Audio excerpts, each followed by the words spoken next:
Madam Prime Minister, Mr. Mayor, thank you for such a wonderful and hospitable welcome. Distinguished guests, friends, welcome. And to the veterans, many of you who have not been here, as I've learned in talking to you, for 75 years, welcome back. It is wonderful to have you here. We have a wonderful delegation of members of the United States Senate here joining me today. I'd like to ask each of them to stand if we could, and please welcome Senator John Boozman, Senator Thom Tillis, Senator Deb Fischer, Senator Rick Scott, Senator Maggie Hassan, Senator Shelley Moore Capito, Senator Jackie Rosen. Every one of them has a connection to the Battle of the Bulge. The Speaker, Madam Speaker, mentioned the World War II Memorial in Washington, D.C. It pays special tribute to the 16 million Americans who served, especially the more than 400,000 U.S. soldiers who gave their lives for our freedom. There are two flagpoles at the memorial, and at the base of the flagpoles are these words: Americans came to liberate, not to conquer, to restore freedom and to end tyranny. In winning World War II, this generation gave their all to ensure we continue to live in freedom. Those heroes didn't return until the war was won. And so we gather today in marking the 75th anniversary of the war's epic Battle of the Bulge. I really want to especially recognize the veterans who are here today, these men who fought heroically through wet snow, and the Speaker mentioned issues of the weather. Wet snow, you're shaking your head, yes. Wet snow, intense cold, and freezing fog. Every one of them suffered from hypothermia, trench foot, frostbite, and illness. They shivered in their foxholes.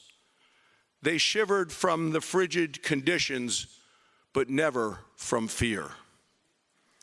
I speak with deep appreciation and admiration and respect for your efforts, your excellence, and your remarkable endurance. The battle began on December 16th of 1944 when Germany launched a surprise attack on the Allied forces in Europe. The Allied troops were greatly outnumbered, and in addition to the harsh weather, they faced treacherous terrain. Still, General Dwight David Eisenhower spoke with confidence.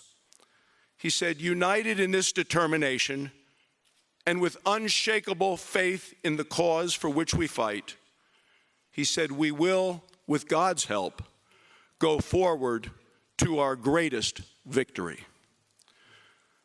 The Germans sought to divide and destroy the Allies, but it was the Allies who ultimately crushed the German army. The Bulge was one of the most punishing battles in the history of the U.S. military. Most of the 650,000 Allied troops were Americans.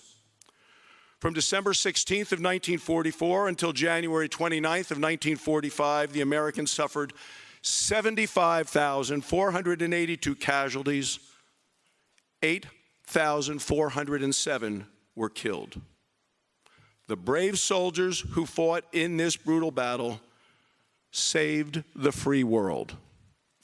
Every soldier was a hero, and every soldier has a story to tell. My father, Corporal John Barrasso, was one of those heroes. He reported to duty to the Pennsylvania Army National Guard in 1941, 4 days after the Japanese attack on Pearl Harbor. He did not return home for 4 years. He was a gun crewman in the 108th Field Artillery Battalion of the 28th Infantry Division. He wore on his arm the red Keystone patch. The Germans called the patch the Bloody Bucket, referring to the ferocity of its fighters. He was one who landed on Omaha Beach, but he was always clear to point out he wasn't there the first day. I mean, that's how humble these guys are. He landed in Normandy in July of 44. They beat back the German army through France and into the fiercest battle of all. In combat for nearly 200 days, they fought against 45 of the 90 German army divisions, and he was awarded 5 Bronze Stars. I have with me here today my dad's dog tags from World War II, as well as his military prayer book. And if this is on the screen, you can see on the back, and he was Catholic, it was a rosary. And there is the cross and then all of the beads. And then you could work your way with your hand in your pocket in the foxhole, praying the rosary at night. And Madam Speaker, I will show you this. These beads are very well worn. He was a man who always put his faith, his family, and his country first.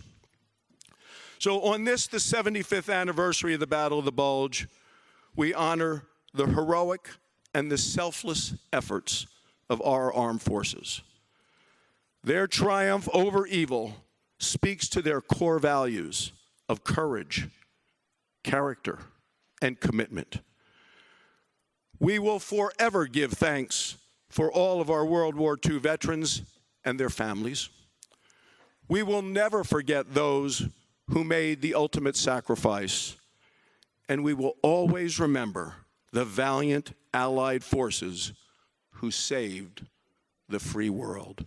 Let us once again thank these incredible men of courage.